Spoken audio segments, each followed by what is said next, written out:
All right, so let me take a minute to describe to you this triangular array of numbers. This array of numbers is called Pascal's triangle. So the first thing that you do is you just tack on a 1 to the left and right of each row. So whenever you look at row 1, you just tack on a 1 to the left and the right. And then what you do, when you have two numbers adjacent to each other, you add those two numbers together and you write their sum below. So 1 plus 1 is 2. We're starting a new row though, so we have to tack on a 1 to the left and the right. Tack on a 1 to the left and the right, and then add two adjacent numbers together. 1 plus 2 is 3, 2 plus 1 is 3. Starting a new row, tack on a 1 on either side, and then to get the other numbers in between, you just add adjacent numbers together. 1 plus 3 is 4, 3 plus 3 is 6, 3 plus 1 is 4. Next row, start with a 1 on left and right, and to get the other numbers, you just add adjacent numbers, so that's 5 and 10 and 10 and 5. Next row, same process. Tack on a 1, left and right, add adjacent numbers together to get 6, 15, 20, 15, 6. Now, what the hell do these numbers have to do with anything? These numbers, I claim, have a lot to do with the process of powers of x plus h to some power. Because these numbers, I claim, actually turn out to be the coefficients. Let's think about this. This first row, imagine this corresponding to the first power of x plus h. Now, anything to the first power is just that anything. So one copy of that anything is x plus h. Take a look at the coefficients. You have 1x, 1h. Next, x plus h squared. This is x plus h times x plus h.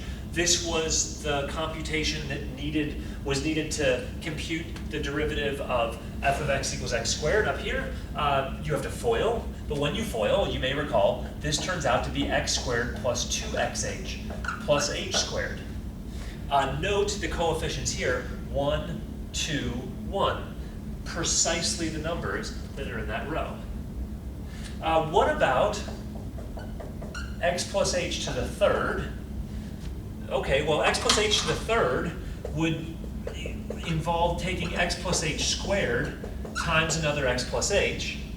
And x plus h squared, we know, is x squared plus 2xh plus h squared. And then x plus h is whatever it is, but let's do the multiplication. The multiplication to FOIL out, take the x squared and distribute to the x and the h. Take the 2xh and distribute to the x and the h. Take the h squared and distribute to the x and the h, and here's what results. But when you look at this guy, you notice you've got an x squared h term here and an x squared h term there. Here, you've got an xh squared term and an xh squared term. So combining all these terms together, you get x cubed plus a total of 3x squared h's plus a total of 3xh squareds plus h cubed. So, long story short, x plus h cubed is x cubed plus 3x squared h plus 3xh squared plus h cubed. Note the coefficients. 1, 3, 3, 1. Precisely the row that's in the table. And in fact, what you would find, as you multiply out x plus h to the fourth, you can get its coefficients of 1, 4, 6, 4, 1 from this triangle. The 1 is going to correspond to the term of highest degree of x, that's x to the fourth. The next term is going to be of x third, so that's x cubed h.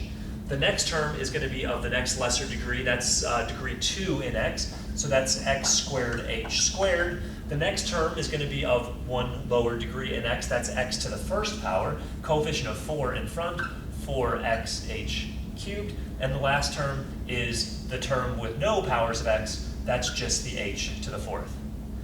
But the long story short is, this triangle contains the coefficients which correspond to taking x plus h and multiplying it to some power. So if you took x plus h and multiplied it to the power 5, the coefficients in order would be 1, 5, 10, 10, 5, 1. multiply x plus h to the sixth power, the coefficients would be 1, 6, 15, 20, 15, 6, and 1.